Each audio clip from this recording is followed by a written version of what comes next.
I'm with Elana Heideman from Israel Forever Foundation. Now, Israel has been fighting on many fronts, and just recently in Syria, we've seen things happening, fighting happening there. Elana, what's been happening in Syria, particularly with the Druze? Well, what's happening in Syria is not necessarily a story that anyone around the world is very aware of because to them it seems just really far away, an outlier. Syria is a landscape that incorporates many different ethnic groups and religious groups under different forms of Islam and levels of power. Over the years, there have been many terrorist groups, guerrilla groups that have been active on the ground. And of course, after the fall of what was happening in Syria with the fall of Assad, you have this shift in the dynamic of what is taking place. In that space, a leader emerged, al-Julani, and he took upon himself to become the face of the new Syria. However, we quickly forget. We forget that there's a $10 million bounty was put on his head by the United States because this man was the leader of the terrorist activities on the ground. That could include Al-Qaeda, that can include ISIS, otherwise known as Daesh, that can include all of the tribal factions that are at war for power. And when they come together, they become even more powerful, taking over more land and dominating more of the society. Syria, of course, being a very large landscape. And they have the infiltration of the various coalitions that they have with other terror supporting states like Iran. Unfortunately, the minorities living within Syria have become the primary target of the horrific massacres that are just beyond our imagination and unfortunately beyond the interest of many people. They're just minorities. As I said, it's Syria. It's far away. It's not connected to us. Of course, we have to juxtapose this with how the entire world seems to care about Gaza and Gazans, but they don't necessarily have any understanding of what's happening in this entire region in the Middle East and this reworking that is taking place, Syria being a good example of it.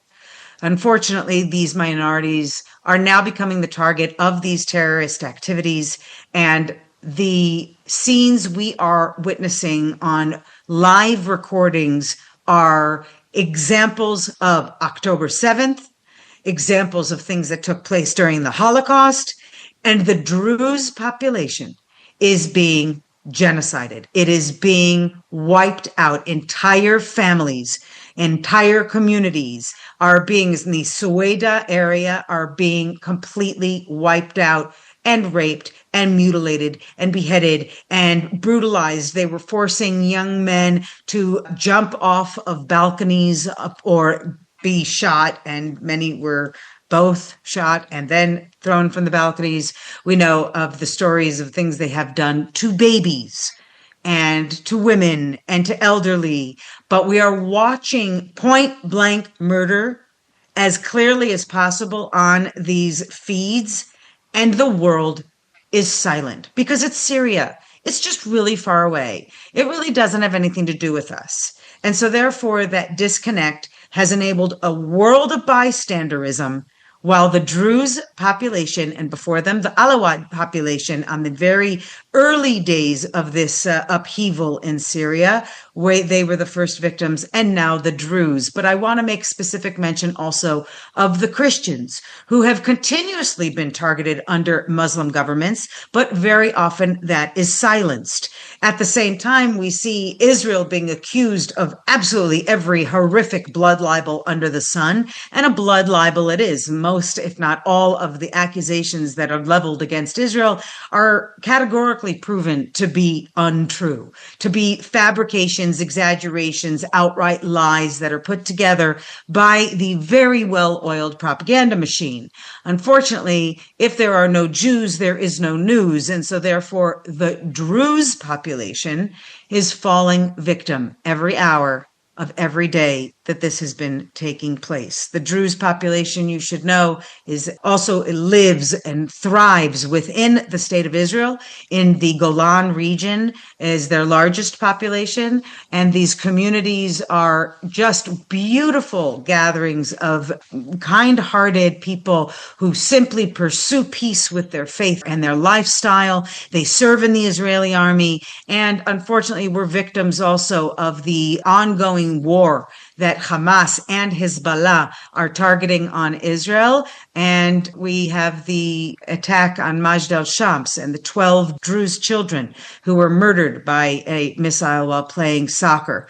So in Israel, the Druze are a people we connect with, we identify with. And we have even the Druze in Syria who are begging that Israel will take on the Druze region of Syria as an Israeli territory. So what is happening in this place that is so far away, that does not really connect with most people in mainstream anywhere, a story is unfolding that everyone must be aware of, everybody must be speaking out against and learning from as we try to figure out how to navigate what's happening in the world today. How have the Druze community in Israel responded to what's happening over the border? Are they wanting to go and help their brothers?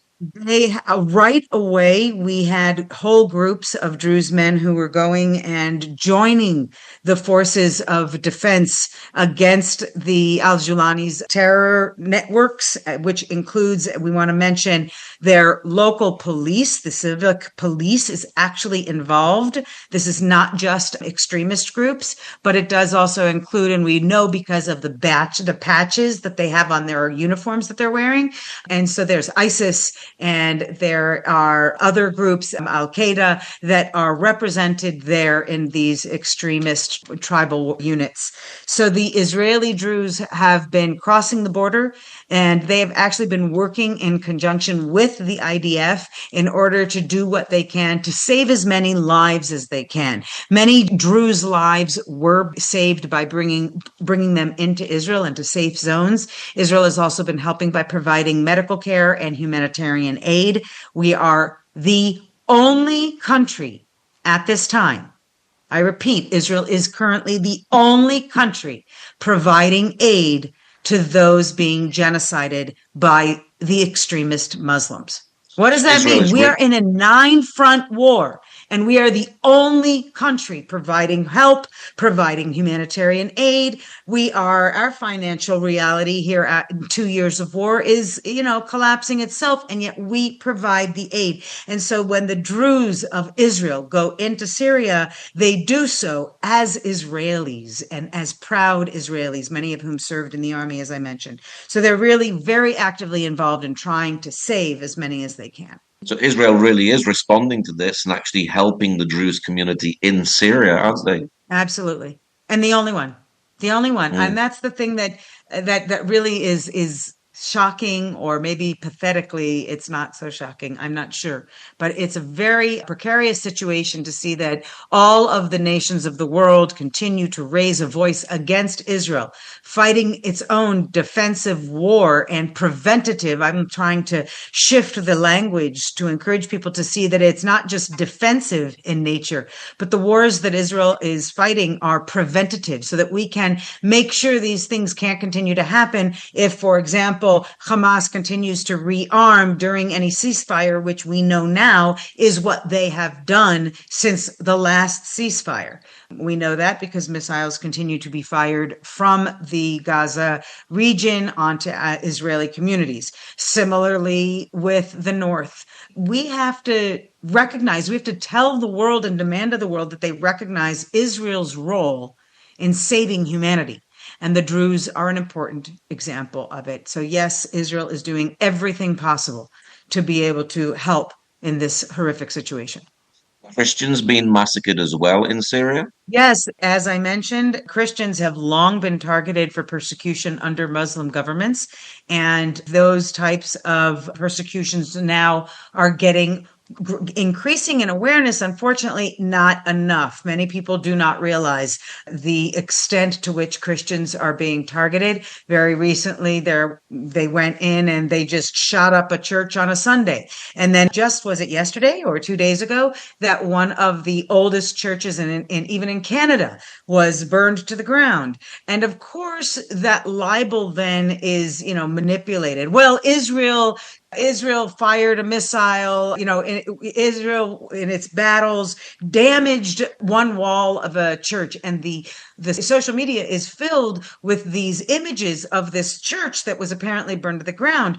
Of course, Israel being experts in archaeology, we have all the evidence to show that what they're showing in pictures is actually a Byzantine church that is nowhere near the region that they're claiming was targeted. But the lie is the easiest to spread. When it comes to the persecution of Christians, that lie changes shape, meaning they need to be able to explain away their persecution of Christians by claiming that their victims are somehow wrong.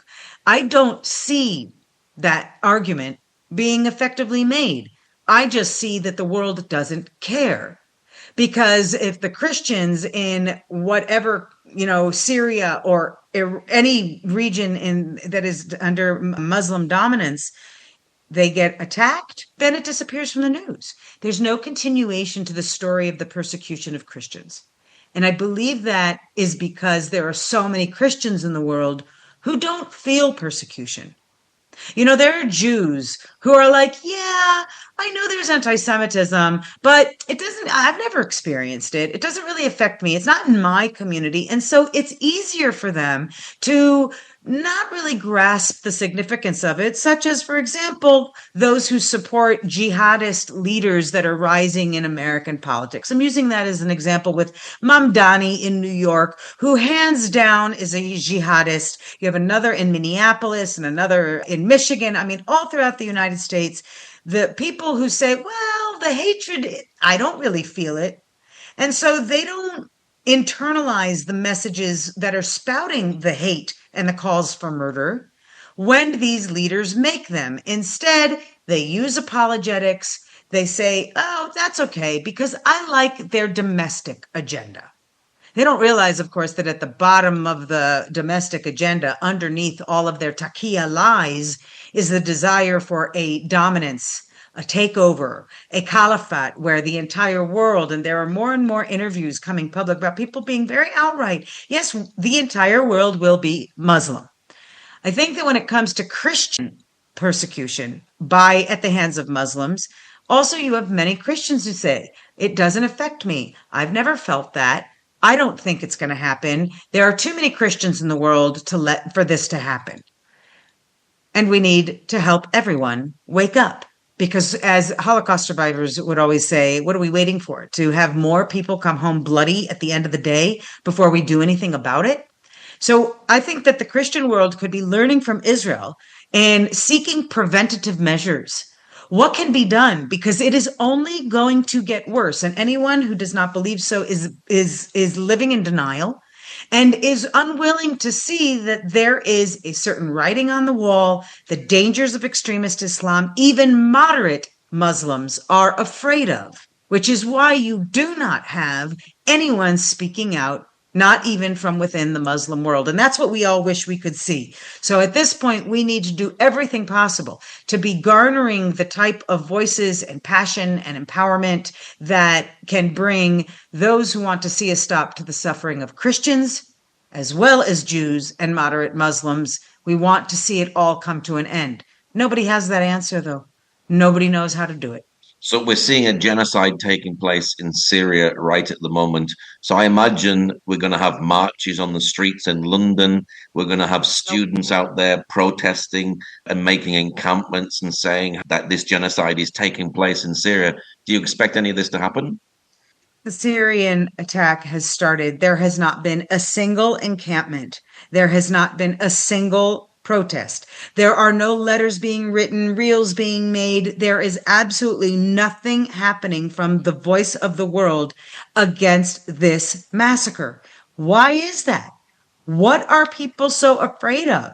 Or are they just so completely brainwashed and indifferent that, oh, well, for this, we don't need to protest? I think we have to recognize the protests that are anti-Israel, anti-Semitic, anti-Zionist claim, of course, under the auspices to be anti-war and anti-genocide. They are actually silent during an actual genocide. This shows us what their true agenda is. It also awakens some notes of reality, meaning who's funding and enabling all of those encampments? The same people who are funding the current massacres on Druze and Christians and other minorities in Arab countries. And I think that that has to be something people should be aware of. I don't think people will care. They don't care that there are no protests. We say that. Where's the outrage? And of course, I'm more interested not in just the public protests in the streets, but actually the private protests, the protests of people who say, I'm going to stand up and do it right where I am with the community that I'm a part of. I'm going to do something to use my voice, or I'm even going to distribute accurate information so that other people at least know better. We're not doing enough of that hands-on distribution of real information. And again, it's because people are a little too indifferent to the story. That is not, well, they're not Christian like me, or they're not, like me, these people, these Druze, especially. People really had to go look up, to be honest, Paul. They had to look up the word Druze in the dictionary, I think, when it started to hit the news. Nobody really knows about this beautiful, beautiful people and their wonderful culture. I personally grew up with relationships with friends in the north, in the Golan area, that I met through my Israeli uncle. And we used to go and pick the cherries with them in their beautiful cherry groves. I grew up with a respect for their culture. How do they make tea as opposed to how Bedouins make tea? I learned all these things because it was fascinating to me. And that was passed down to me from my parents, who, when they came to the land of Israel, also were fascinated with the idea of how do we meet those who live here on the ground, and what can we learn from them? So from the Druze in Israel, I've learned about that feeling of peoplehood that all Druze have. And that's something the Jewish people shares, the idea of the peoplehood. We are an we are bloodline connected to one another, as well as spiritually, those who convert and get welcomed in, like Ruth in the Bible. I mean, we have so much in common, and I think that is one of the foundations for the peaceful relationship that is held between Jews and Druze. Encampments? Protests? Who's going to be their leader? Who's going to fund them? And what would their goal be? All of those answers basically lead to the fact that there will never be a protest because there's nobody to care about it. You know, Hitler himself had once said, nobody remembers the Armenian genocide. Now, that wasn't the word that was used. It was the massacre of the Armenians, because the term genocide was only coined by a survivor of the Holocaust after the Holocaust. A whole extermination, attempted extermination with directed intention at the elimination of a people. Nobody remembered for a long time the massacre of the Armenians. And it was actually Jewish activists who helped to make sure that the Armenian massacre would be remembered. The same continues to be true now for the Druze. And I believe actually for the persecution of Christians, you have Jewish leaders who are trying to bring awareness more than some of those who I know are active in the Christian world. I don't hear them talking about it at all. And so we have to ask ourselves those questions. Why is there no protest? Why is there no outrage? And then the last question is, how do we do something about it? I think people today are feeling tired. They don't know what to do. They don't know where to start. You know, they're busy trying to survive in their own way. So I think that we shouldn't be surprised. But if we want to see the protests, then get the groups together and make them happen. What is your prayer for the Druze community at the moment? I hope that Israel can continue to save as many lives as possible. I hope that the Druze people will be able to find some renewed hope in spite of the horrors. I hope that the world wakes up and learns about their name, that their name should be known in the annals of humanity and history, and they should be able to receive help so that they can sustain the needs of the survivors, because there are many, and we don't even know yet how much of the damage has been done and the trauma and how it could be healed.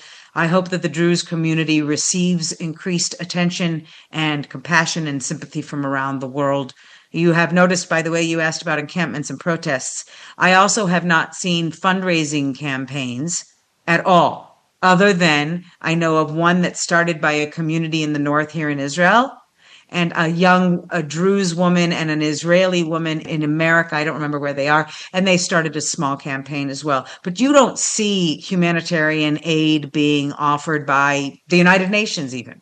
I mean, they're completely, corrupt and useless. But I hope for the Druze that we will come out of this and that they will continue to thrive in partnership with Israel and the Jewish people, and that we can just work together to make sure that they are not forgotten. As Elie Wiesel said about the Jewish victims in the Holocaust, and it's applicable to all victims of such massacres, to forget the dead is akin to killing them twice.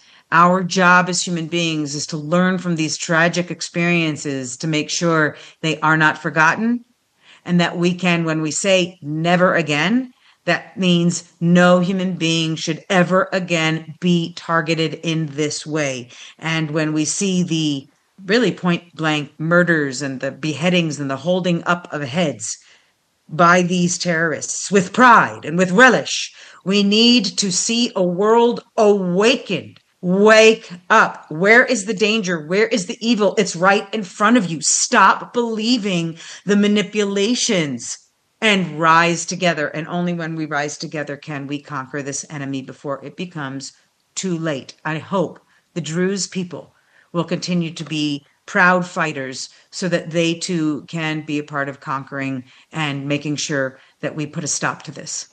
What's your website for people who'd like to know more about the work that you do? I am with Israel Forever, the Israel Forever Foundation, which was established in order to help Jews and friends of Jews around the world, friends of Israel around the world, to feel more confident, more educated, and more engaged by providing content and resources, recipes and games, and all sorts of insight and inspiration that you can use in the fabric of your life as a virtual citizen of Israel, standing together with the one nation that is doing the work for all of the world. We are fighting for humanity, and Israel Forever is geared to anyone in the world who wants to be able to feel more and do more. And so come and visit israelforever.org. Come and check us out on Instagram and YouTube and join our mailing list, because what you learn every day, what you learn every week can be a part of the change you make, not only for tomorrow, but for the years to come, and of course, forever. How will these experiences today be written in the history books? What will they write about this time period? We have to make sure we are dictating how the truth is told. And so Israel Forever is very much a part of that, and trying to encourage everyone in the world, whether you're an armchair activist or, a mom, grandparent, or a young parent trying to figure out how to raise your kids in this society, in this crazy world we're living in. Israel Forever I try to provide resources for you. And so I hope that you'll come and join our global community. The more we are in connection, the more change we can make in the world. And well, Elana, thank you very much for sharing today. Thank you so much for having me. And I wish everyone in the world a bit more strength and a bit more courage. I always say, be Israel strong. You have a lot you can learn from the Jewish people. That's how we've survived 3,000 years. And we're not going anywhere. So those who curse Israel will be cursed, and those who bless Israel will be blessed. So may all of your listeners come, join, be virtual citizens of Israel, and continue to carry the blessing. And you as well, for your great work, Paul, in making sure that you get out the stories and the honesty of life here on the ground. And we're grateful to you. We're grateful to you and all of your listening community. Thank you.